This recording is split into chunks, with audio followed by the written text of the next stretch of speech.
one of the biggest sacred cows of all is go to school. And many people think I'm anti-school. That is not true.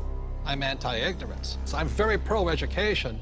I'm just not pro being stupid about money. I think that's true, that what you said is education is more important now than it's ever been. That's right. So the problem is that the schools focus just on two kinds of education. There's the academic, which is really important. Reading, writing, arithmetic, you need to have it, that's basic. And the second type of education they give is the professional kind of education. So if you want to be a lawyer or an accountant or a teacher, then you need to go to school and get those certifications. But the one kind of education that's lacking severely in the school system as it stands is financial education. Time out. An important part of financial education is having a financial statement, which is an income statement and a balance sheet. Now, when you go to your banker always asks you for your financial statement, not your report card, because your financial statement is your report card once you leave school. Your financial statement will tell you whether or not you're smart with money or not smart with money, because that financial statement is your report card of your financial intelligence. I put on my Facebook one day that we need to teach our children financial education, and I received a comment back from a teacher that said, who's going to pay for it?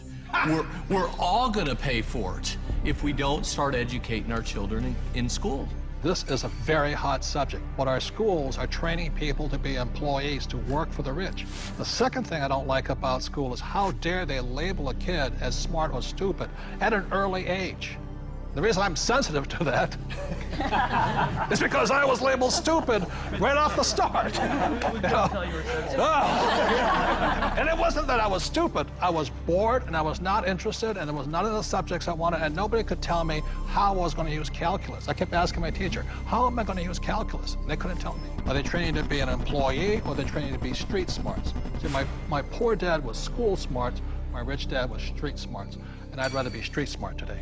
Well, there's a total lack of practical education is really what you're talking about. And I found that. I'm an accountant, and I have a master's degree. And you're an A student, right? And I'm an A student. We'll forgive you. So, thank you. But when I went to school, the only financial education I got was specific to my profession.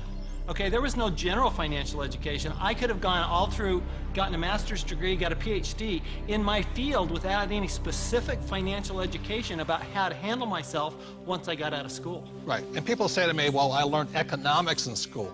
Is economics financial education? Not really. You know, it's not about investing, it's not about the laws, it's not about taxes, it's not about history. Well, Robert, as a lawyer, I see all sorts of people walk through the door. And some are highly educated, and some have no education at all, but like you said, they're street smart. And the first time I saw this type of client, I thought, wow, he's doing pretty well. He didn't go to college, but he's got all this real estate. And then there's a pattern that develops where you see a lot of people who never went to college, but are street smart and have done very well. I can just say, I was talking to a woman the other day, she's just as you're saying, highly successful doctor. Very, very successful. Medical doctor, very smart in so many ways, but when we were talking, she finally looked at me and she said, oh my God, she goes, I have not a clue about my money. She's 45 years old, not a clue. And you think that because they're successful, they know something about money, but so many people don't because so many of us haven't had the education. School puts us in a culture of dependence. We depend on three things. We depend on a corporation to take care of us, or we depend on government to take care of us, and the scary one, I think, is we depend on institutions. You know, the people we run our 401ks to take care of us. Stock market. And we put ourselves, we rob ourselves of the independence to think freely as entrepreneurs or investors, and we just become dependent on those three entities, and it's brutal. And Mr. Maloney, you never finished school, did you? No. I failed school, but more than that, school failed me. I was dyslexic. They didn't know what it was back then, but basically, I was just like you, bored stiff. I got put in all the remedial classes, so I was in with the dumb kids, basically. They weren't teaching me anything I wanted to learn or anything that I would ever use in my lifetime. And the reason I bring up Michael, most people agree he's probably the smartest guy on this team. And the problem was, again, it was Anita says, there's three kinds of education. There's academic, reading, writing, arithmetic. There's professional, become a doctor, a lawyer, in my case, a pilot. And number three is financial.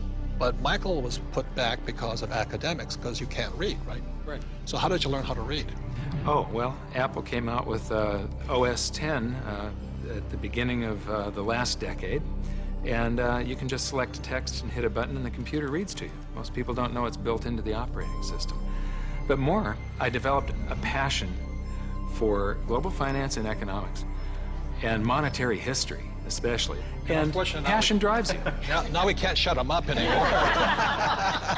So I'm going to blame Apple for that. School is a solo game. I didn't do well in school. I did very well in sports. And in sports, you learn to compete. You learn to deal with pressure, teams, goals. And school is more so individually. I'm competing against everybody, and teamwork is cheating in school. Some of us cheated better than others. And I'll just say last thing about school and money, which is a sacred cow. One of the things that really upsets me about schools and money is this. In America, schools are based upon real estate tax. In other words, if you